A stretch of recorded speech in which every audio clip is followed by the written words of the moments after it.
EWTN has been broadcasting live from Rome for several days, and our next two guests have been helping to lead our coverage and were in St. Peter's Square when the news broke about our new Pope. Joining us now from Rome is EWTN Vice President Matthew Bunson and Monsignor Roger Landry, National Director of the Pontifical Mission Societies USA. Thank you for joining us. Already, we have another Pope of firsts, the first Pope from the United States and the first Augustinian. Matthew, what does this tell us? Well, it tells us that the cardinals were well disposed to continuing the trend that we have seen in recent years. We had the first Polish Pope, we had the first Argentinian Pope, now we have the first American Pope. But they chose very clearly, for a variety of reasons, to stay in the Western Hemisphere.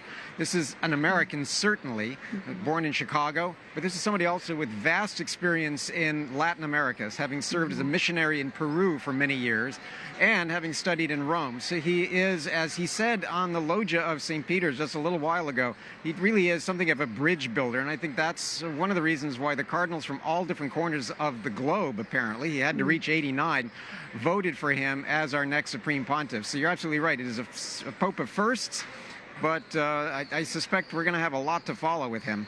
And one of the unique things about his having been chosen as the first Pope from the United States of America on May 8th is May 8th is the feast day of one of the few American saints and blesseds that we have.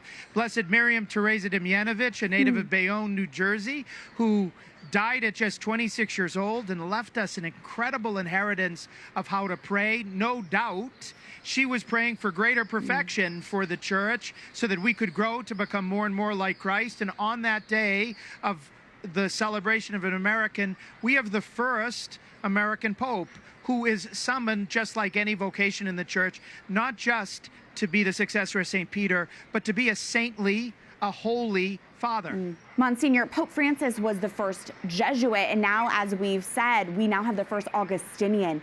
Are we seeing a moment of the papacy turning towards religious orders? I think the fact that he's the second Pope of a religious order in a row is more a providential coincidence than it is a design. I think he was chosen because of his personal characteristics, that his brother cardinals thought that he had the attributes that were necessary to lead the church at this moment. But I think from God's design, the religious have a lot to teach us all about how to relate to Jesus in his poverty, his chastity and obedience, because he shows us what real wealth is, what real love is, and what real freedom is. And the religious orders are churches in miniature. They show us the communion, the fraternity that's supposed to exist in the Church Universal, and they're able to take that as a gift, offering it to the whole world. And so I think that those are benefits that we're going to get from the fact that he is an Augustinian, now the successor of St. Peter. But I don't think that his brother cardinals were choosing him precisely because he was religious. Yeah, you could say that it is the very attributes of his life as an Augustinian. He's very obviously a committed member of the Augustinian community, the congregation, the order, that really impressed the cardinals. I mean, I think there are some attributes that they saw in him. It is very clear that being an Augustinian is very important to him. He mentioned it specifically in the very introduction he had to the church as Pope Leo XIV.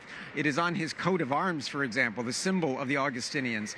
So it is part of his whole personality. And I think also that we will have a lot of interest in the coming weeks and years watching how being an Augustinian informs the decisions he makes as Pope in exactly the same way that being a Jesuit informed what Pope Francis did. Matthew, a name is always so significant. What can we learn from the name our Holy Father chose, Pope Leo XIV? Well, that's exactly right. It was immediately striking when we heard the name. We will learn more in the coming days, I'm sure, especially in a press conference and other things, exactly why he chose the name. But it is, I'm guessing, closely connected with Pope Leo XIII, who reigned from 1878 to 1903, who is considered one of the great founders, one of the real leaders in the history of the Church in the application and development of Catholic social teaching. He was, after all, the Pope who promulgated the magnificent document of Rerum Novarum that began the Church's really emphasis on Catholic social teaching in reaction, in response to the Industrial Revolution and the technological changes that are happening around the world. In exactly the same way that I think we presume that Pope Leo XIV wants to build on that. He sees himself now as the person who can carry forward Catholic social teaching and apply those into a world that is rapidly changing, as Pope Francis himself always stressed. We know that the name Leo in Latin means lion, and so we pray that he's going to show some of the traits, the characteristics, the virtues of a lion, that he's going to be courageous, that he's going to be strong. The church absolutely, in this age in which so many people are weighed down by anxiety, needs a strong Holy Father, and so we pray for him to have those virtues of a lion. Yeah. And Monsignor, what about what he chose to wear? Pope Francis emerged wearing a simple white cassock, but Pope Leo XIV was wearing substantially more. What does that tell us? I think it tells us that he wanted to begin his papacy as a man of tradition. Normally, there's no real thought given to what a pope is going to wear because everything's there for the pope to wear, and pretty much every Holy Father comes out on the balcony wearing what popes always wear when they come out for their Urbi and Orbi addresses. Right. Pope Francis wanted to show, as he himself said in public statements, that he wasn't going to be a slave to the tradition coming before, and good enough, but Pope Leo wanted to show that he was a son of that tradition and that the office of the papacy is greater than the individual man and what his preferences would be. So I think most Catholics, when they look at how he was dressed, we don't want to overstate the importance of it, but are going to find that he was beginning his papacy as the 267th Peter, following in the lines of his predecessors.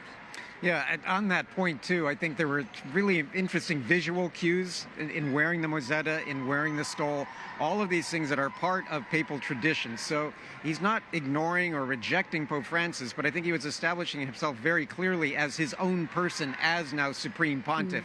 My question is, and I'm sure we'll find out, whether or not he was wearing the papal slippers. And we will soon find out, too, where he's going to live and a whole bunch of the questions that were awaiting the new Holy Father in terms of the departures that Pope Francis made to the normal exercise of the papacy, whether he's going to go back to what we saw with Pope Benedict and the predecessors, or whether he will continue with what Pope Francis innovated. I think we're going to get a balance of both, but he was clearly sending a sign in the way that he was dressed on the loggia. And finally, Matthew, can you outline for us what is going to happen over the next few days now? Well, it's been obviously a momentous day for Robert Prevost, now Pope Leo XIV. He entered the Sistine Chapel, garnered enough votes, at least a minimum of 89, to be elected Pope. A very busy day. Now, tomorrow, he will begin, I think, the part of the papacy that is most interesting for a lot of us, and to see how he settles into this new role. I suspect he'll be spending time with the cardinals who just elected him Pope, and I think he's going to begin a process of reaching out as well to let the world get to know him a little better. The press is obviously going to be fascinated in any steps he makes, any sort of declarations he has, any press conferences that might follow. So we'll see what the papal schedule looks like. It is helpful that we would anticipate that come Sunday, for example, we will see him for the Angelus. And then the other thing that we want to look for immediately is the date of his installation. There is a possibility that he may choose, for example, May 13th, a date of great significance in the life of the Church because of the Blessed Mother. But we'll see. That'll be his call now. He is Supreme Pontiff. It's customary, Catherine, that the day after his election, the Pope returns with the cardinals to the Sistine Chapel to celebrate Mass with him in the place he was elected. And so we would look toward that tomorrow. And if so, then obviously here on EWTN, we're going to be covering that Mass in one of the most famous places of all time. And we are grateful for that coverage. Matthew, Bunson, Monsignor Landry, thank you so much. Great to be with you.